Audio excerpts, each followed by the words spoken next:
Bună ziua!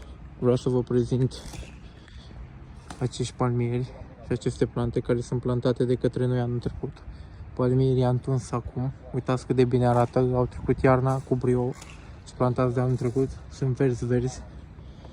Uitați ce bine arată aceste bile de Arizonica, impecabil. Palmierul verde, uitați că sunt de groși, aici la fel, iuca arată perfect. Uitați palmierul verde, pompon impecabil, la fel Arizonica, Cold Rider perfect, palmierii la fel, bonsai, palmieri, bonsai, yucca,